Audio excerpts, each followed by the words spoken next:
The cafe was unusually quiet for a Thursday afternoon. Soft jazz played over the speakers, and a barista hummed along as he wiped down the counter. Outside, the sky hinted at rain, but inside, time felt still, frozen the tension between us. Zara sat across from me, her hands wrapped tightly around a lukewarm cup of chai. She wasn't looking at me. Instead, her eyes were fixed somewhere over my shoulder, like she was rehearsing her lines on an invisible teleprompter. I had a bad feeling, the kind that sinks in your gut before a storm. She finally spoke, her voice calm, steady, almost rehearsed. "I don't think this is working anymore." I nodded, not surprised, but still not ready. We've been circling this moment for weeks, maybe months. Arguments that ended in silence. Affection that started to feel like obligation.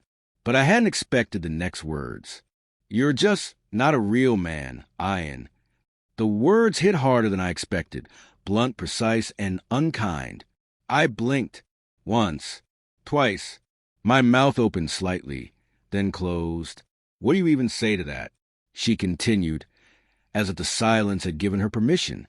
"I need someone who can lead, who can take charge, who doesn't overthink every little thing. You're nice, Ayan. Too nice. Gentle. But it's like you're missing something." My heart was thudding now, not with anger, but with disbelief. I stared at her, trying to find the version of her I used to know, the one who once said my sensitivity made me different, made me special. Now it was the very thing she held against me. I managed to say something, though my voice was barely above a whisper. "So being kind makes me less a man?" She hesitated. That flicker of guilt passed across her face, but it was gone in a second. "It's not just that. It's everything. You don't fight. You don't push back. You don't demand." Demand. I almost laughed, but the sadness swallowed it whole. "You wanted someone who listens," I said quietly, "who respects you, who doesn't try to control you." She shrugged. "I thought I did. I guess I was wrong."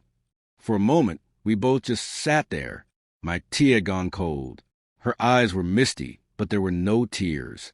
Just two people on opposite sides of a quiet battlefield, trying to make sense of what had already been lost. I stood up slowly, the chair scraping softly against the floor. "You're not wrong for wanting more," I said, "but I'm not wrong for being who I am either." She didn't respond. Maybe she couldn't. Maybe she didn't want to. As I stepped outside, the first drop of rain hit my cheek. I didn't wipe it away.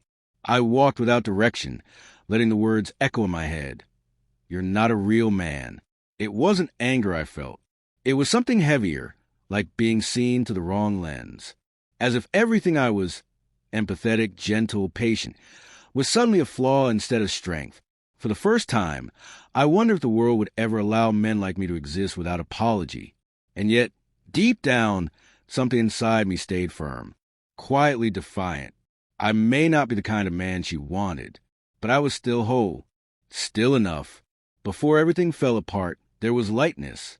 We met on a night that didn't feel like it would mean anything. A friend of mine was throwing a birthday party at a rooftop bar in the city. I almost didn't go. Crowds weren't really my thing. But something tugged at me that evening, some small need to feel connected again. So I went. I remember the music was too loud, and the air smelled like a mix of perfume, cheap cologne, and hookah. I was halfway through my first drink, standing near a string of fairy lights, when I saw her. "Zara." She laughed before I heard her voice. It wasn't the kind of laugh you hear often. Unapologetic, loud, alive. She was standing with a group of people, telling a story with big hand gestures and bright eyes. She had presence, not the kind you try to create, but the kind that simply exists, like gravity. We locked eyes for a second, just long enough for her to notice I was watching and for me to panic and look away. A few minutes later, she was standing beside me at the drinks table. "You're not much of a party guy, are you?" I looked up, surprised she was talking to me. "Is it that obvious? You're standing in the corner, sipping your drink like you're at a job interview." I laughed, awkward but genuine. "I guess I'm more of an observer." She tilted her head, intrigued. "That's rare. Most guys are just performers in disguise." We ended up talking for over an hour. Everyone else faded. It was like the world had shrunk to the two of us, standing by a half-empty bowl of pretzels, talking about everything from our worst school memories to our favorite books. She was sharp, opinionated, unafraid of silence, but also unafraid to challenge. "Why do more men talk like this?" she asked suddenly. "Like what?" "With openness, honesty. It's refreshing." I shrugged. "Maybe they think vulnerability is weakness." She nodded. "It's not." That night, I walked her to her car. We stood there in the cool air, and she looked at me like I was some sort of puzzle she wanted to solve. "I want to see you again," she said. "You sure? I'm not exactly exciting." "Exactly. You're calm. That's exciting to me." And so it began. The first few months were beautiful. We went on walks through old bookstores and tried obscure food trucks. I introduced her to classical piano playlists. She made me watch political satire shows. We were opposites, but not in the cliché way. More like complementary colors, different but somehow harmonious. She would often say things like, "You're the only man I can actually breathe around," or "I don't have to fight with you to feel seen." I took those words to heart. I believed them. But over time, the tone began to change. It started small. "You always say I don't mind. Why don't you ever have strong preferences? You're so diplomatic. Don't you ever want to argue back? Do you even get angry?" I'd smile and deflect. It was easier than confronting something I didn't understand yet. But deep down, a quiet fear was growing. Was I not enough for her? Then came the moments where she'd look at other men, not flirtatiously, but analytically. She'd point out how assertive a co-worker was, or how bold her brother-in-law could be in conversations. "He doesn't hold back. He owns every room he walks into." I'd just nod, unsure what she was trying to say. Sometimes, when I tried to match that energy, speak louder, be more aggressive in opinion, she'd look almost disappointed. "That's not you," she'd say. "You don't need to pretend." I was caught in between, too soft when I was myself, too fake when I tried to be someone else. Still, I loved her, and I thought maybe that love would be enough. One night, after we'd been dating for almost a year, she was sitting on my couch, scrolling through her phone while I was reading. She suddenly put the phone down and looked at me. "Do you ever think about who you are as a man?" I looked up. "I guess." "Why?" She hesitated, then smiled. "Never mind. It's just forget it." But I couldn't forget it. That question haunted me more than it should have. Now, sitting alone days after our breakup, I realized that maybe from the start, she was trying to find something in me that I didn't have, or didn't want to fake having. Maybe I was trying to be something for her that I could never sustain. We met in a moment of curiosity, connected in a season of peace, and drifted apart under the weight of expectations neither of us could name until it was too late. It wasn't one big moment. It was dozens of small ones, stacked like brittle cards, waiting for one sigh, one silence too long, and then everything collapsed. The night it ended, we were at my apartment. Rain tapped against the windows, soft but relentless. Zara sat on the edge of the sofa, legs crossed, arms folded tightly across her chest. I was in the kitchen, drying plates from the dinner we barely touched. She had been quiet all evening. Not the comfortable kind of quiet we used to share, but tense, sharp, loaded. I felt it building, and I knew I couldn't ignore it anymore. "You've barely said 2 words since you got here," I said, keeping my voice steady. "Maybe I'm tired of repeating myself," she snapped.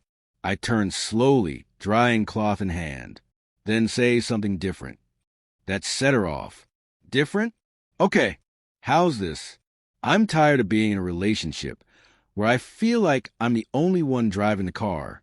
You're just sitting there, hoping the road will be smooth." I frowned. "That's not fair. I've been here. I've shown up. I've listened. I've supported." "Yes, you listen. You support. You're always soft, careful, measured, but you never act. You never fight for anything. I don't need a therapist. I need a partner." The words dug deep, even though they weren't new. She had said variations of them before. But this time they came with finality. "You want someone who yells back?" I asked, who slams doors and wins arguments. I want someone who doesn't disappear into politeness. Someone who doesn't flinch from friction. Someone who makes decisions, not just avoids conflict. I sat down across from her. My heart was pounding, but my voice was calm. I make decisions every day, Zara. I just don't scream while making them. I choose peace. I choose kindness. That doesn't make me weak. She looked away, shaking her head. You're not weak. You're just not what I thought you were. Silence stretched between us like a taut wire. Her eyes were glassy now. Mine were too. You said once you felt safe with me. I whispered. I did. And now I feel like I've outgrown safe. That was the moment I knew it was over. Not because I couldn't love her anymore, but because she no longer believed that love, in its quieter form, was enough. She stood up, grabbed her coat, and paused at the door. You're a good man, Ayan, but you're not a real man. Not for me. The door clicked shut behind her. I sat there for a long time, staring at the space where she'd stood. Her words kept echoing. Not a real man. What did that even mean? Because I didn't shout at her? Because I wasn't the kind of man who needed to dominate a room to feel whole? Because I chose to resolve, not react?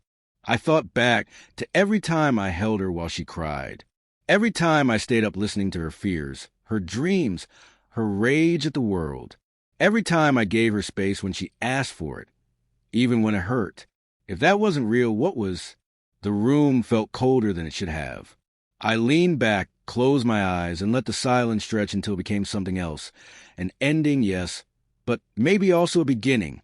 A beginning of something I hadn't prioritized in a long time. Understanding who I was without her. After she left, everything quieted down. On the outside, at least. But inside me, a storm had begun. Not the kind that passes quickly, but the slow, simmering kind that reshapes the ground it rains on. The words she left behind were a hook. You're not a real man. What does that even mean? I asked myself that every morning when I looked in the mirror. I wasn't angry at Zara, not fully. I knew she was just saying out loud what many others thought, but never dared to speak. Somewhere deep in our culture, that idea is etched into stone, that a real man is strong, loud, assertive. He takes charge. He dominates. He leads. He doesn't doubt, doesn't cry, doesn't ask twice. I wasn't that. I never wanted to be. Growing up, I saw men like that. My uncle, for instance, he was a man of the house, loud, feared, always in control. No one questioned him, not even my aunt when he spoke over her in front of guests. I used to watch her smile and shrink at the same time. That wasn't strength to me. That was performance, power without tenderness. I had always been different, sensitive, thoughtful, deliberate. I didn't raise my voice to win arguments. I raised questions to understand them. I didn't feel the need to prove my masculinity in a room full of other men. I was content being present, not dominant. But now, those choices didn't feel so solid. Zara's words had planted doubt. Was I less of a man because I preferred conversations to commands? Was my softness a flaw? I started noticing things I hadn't before. The way my cousins talk about their relationships, like games to win or battles to control. The way movies always show the hero as someone aggressive and emotionally distant, only softening in the last 5 minutes. The way even my own father once told me to toughen up when I cried after my dog died. I had grown up swimming against the current. And now, for the first time, I was wondering if maybe I had misunderstood the direction. But then I thought about the moments that made me proud of who I was. The time my best friend called me at 3 a.m. after his father passed away, and I just listened for hours. The time I walked away from a fight instead of feeding the anger. The time Zara told me, you make me feel like I can breathe. Those moments weren't loud. They weren't macho. But they were real. So maybe the problem wasn't that I wasn't a real man. Maybe the problem was the world's narrow definition of one. I realize that we live in a culture that teaches men to suppress, to conquer, to hide. We're told that silence is strength, that stoicism is virtue. But what if the opposite is true? What if strength is about holding space, not just holding power? What if real masculinity isn't about dominance, but about depth? That night, I picked up a notebook and wrote something I hadn't dared to say out loud. I am a man. Oh, enough. Real, even in my gentleness. The words didn't solve everything, but they felt like a first brick in rebuilding something that Zara didn't break, but maybe exposed. Not for her. For me. It started with my mother's voice on the phone, gentle but sharp. In that way only mothers can manage. You haven't been yourself lately, Beta. What's going on? I tried brushing it off. Told her I was just tired from work, that I'd been spending more time reading, less time socializing. But she knew. She always knew. Is it Zara? The sound of her name made something twist in my chest. We broke up, I said, my voice flat. There was a pause on the other end. Oh. No questions. No gasps. Just that single word, wrapped in years of maternal understanding. She didn't press. But word travels fast in families. Within a few days, my sister called. Then my cousin. Then my father asked, very casually over tea, "So is it over with Zara?" Everyone suddenly had opinions, sympathy, unsolicited advice. Maybe she wasn't right for you. You'll find someone better. Don't let one woman shake your confidence. Next time, pick someone who understands your values. I nodded through all of it, though none of it made me feel any better. Then came the shocker. One evening, as I walked into my parent house for our usual Sunday dinner, I noticed an extra pair of heels by the door. Not just any heels. Her heels. Zara was in the living room, sitting on the couch, smiling awkwardly at my mother, while sipping tea from the very mug I had given her months ago, the one with "Introverts Unite" quietly printed on it. I froze. My sister popped her head in from the kitchen and beamed. Surprise. I blinked. What is this? My mother stood, smoothing her dupatta, clearly proud of herself. We invited Zara. She was kind enough to come. We thought it might help you both talk. Zara's smile wavered, her eyes meeting mine briefly, unsure. I stood in the doorway, stunned, betrayed, even, not because they wanted to help, but because they didn't ask. You invited my ex to dinner without telling me? My father raised an eyebrow. You've been walking around like a ghost for weeks. We thought maybe if you both sat down like adults, without the drama, you could clear the air, or at least get closure. Closure doesn't come with biryani, I muttered. Zara set the mug down and stood up. I didn't come to make things worse. Ayan. They reached out, and I agreed because I thought maybe it would help. There was a long silence. My mother, still hopeful, gestured toward the table. Come, eat first, talk later. I wanted to leave. Every muscle in my body told me to walk out, slam the door, and put this all behind me. But I also knew that if I did, I'd regret it, because part of me still had things to say, things I didn't get to say when she left. So I sat, not for reconciliation, not for them, but for me. Dinner was tense, quiet, and filled with small talk that cracked under pressure. My sister tried to lighten the mood with old stories. My father commented on the cricket match. But underneath it all was the elephant no one knew how to acknowledge. After the plates were cleared, my mother quietly ushered everyone out to the veranda, leaving us alone. I looked at Zara. She looked at me. This wasn't my idea, I said. I know. But since we're here... Yeah, she whispered. Let's talk. The air between us was thicker than the curry that still lingered on the table. Zara sat with her back straight, hands folded neatly in her lap. I could tell she was trying to appear calm, collected, but her eyes were restless, darting to the window, the ceiling, the floor, anywhere but at me. I leaned forward, elbows on the table, trying to find the words. So, where do we start? She let out a dry laugh. I guess we start with what neither of us said the night we ended it. I nodded slowly. Okay, then say it. There was a long pause. I didn't leave because I stopped caring about you, Ayan, she said. I left because I was scared I'd grow to resent you. That stung. Why would you resent me? Because I needed something I didn't know how to ask for without sounding cruel. And when I tried, I did sound cruel. She looked up at me then, finally. I didn't mean to say you're not a real man. I said it because I was angry, confused, because I thought your gentleness meant you didn't care deeply enough to fight. I swallowed hard, unsure how to respond. That's what hurt the most, Zara, that you saw my silence as indifference, that you mistook peace for passivity.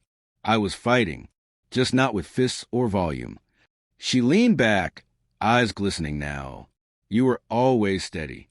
I just sometimes felt like I was shouting into a void when I needed you to push back, to tell me no, to challenge me. I raised an eyebrow. So, what?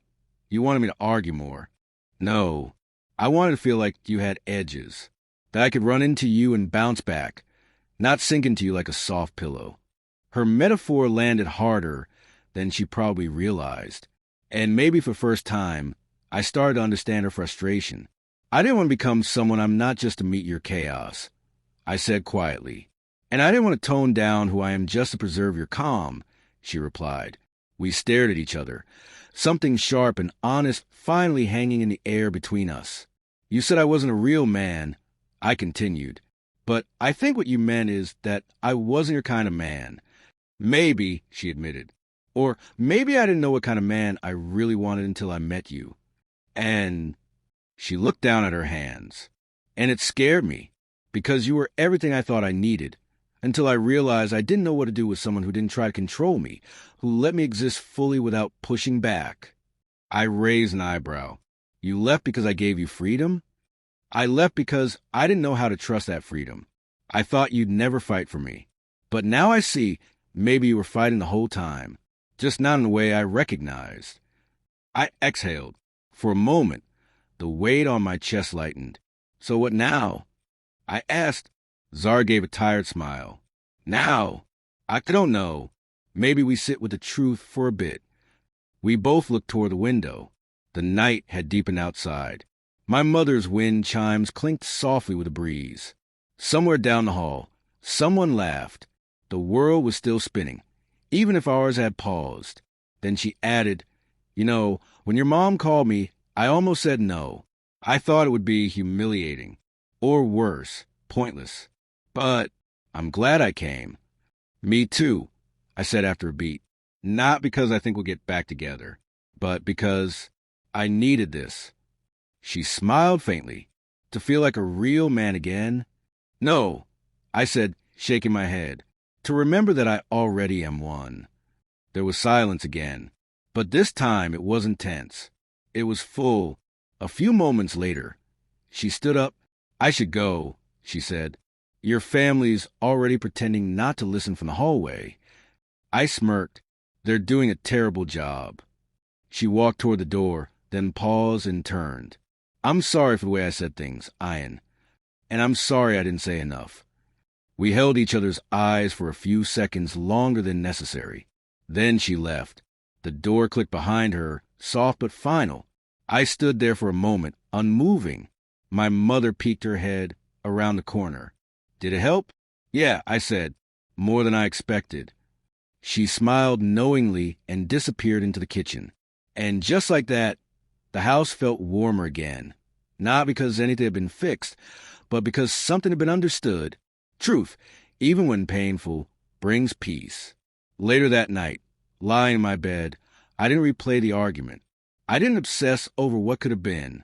Instead, I held on to a different moment.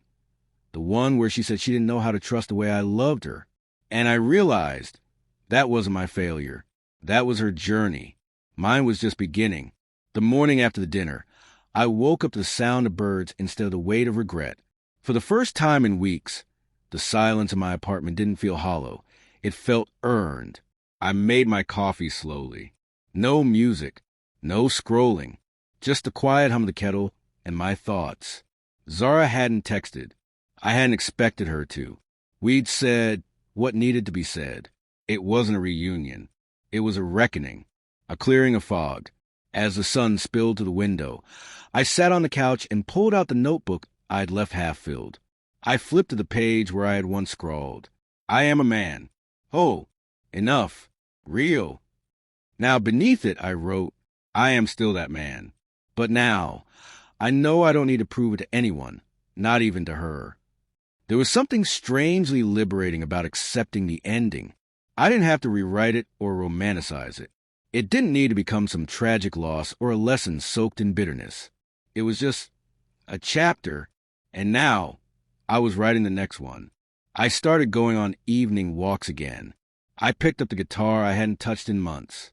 I called up friends I'd been avoiding and said yes to dinner invitations without overthinking it. I reconnected with myself, not because I needed to move on, but because I was remembering who I was without needing someone else to reflect it back at me. One night, I ran into Zara at a bookstore. We both reached for the same Murakami novel, like a cliché pulled from a film. We laughed, talked for a few minutes. It wasn't awkward. You look lighter, she said. I am, I replied. And you look more sure of yourself. She nodded. I'm getting there. We didn't exchange numbers. We didn't ask to catch up. It wasn't a beginning. It was a gentle, mutual end. As I walked home that night, I thought about what it really meant to be a man. Not the kind she wanted. Not the kind movies celebrate. But my kind. The kind who listens deeply, speaks slowly, and loves with intention. The kind who doesn't raise his voice to be heard, but raises a standard for what kind of love he'll accept and give. The kind who understands that masculinity doesn't have to be loud to be strong. What comes next? More life, more truth, maybe even more heartbreak. But above all, more of me. Some chapters don't end with exclamation marks. They end quietly with a period and a deep breath. Looking back now, I realize Zara didn't break me. She revealed me to myself. Her words forced me to confront the question I'd long avoided. What kind of man am I? And more importantly, am I okay with that? The answer is yes. I am the man who doesn't shout to be heard, who loves without possession, who values emotional honesty over ego, who knows that being gentle isn't weakness, and being vulnerable isn't shameful. And that's not just good enough, that's powerful. Zara came into my life like a mirror, one I wasn't ready to look into. She reflected both my strength and my uncertainty. And though it hurt, I'm grateful, because now I walk taller, not seem confident, but because I am. I don't resent her. If anything, I thank her for clarity. Not every love story ends in love. Sometimes it ends in understanding, in evolution, in self-respect. And sometimes that's even more valuable. I've closed the chapter, not with anger, not with longing, but with peace. And maybe, just maybe, that's what being a real man is all about.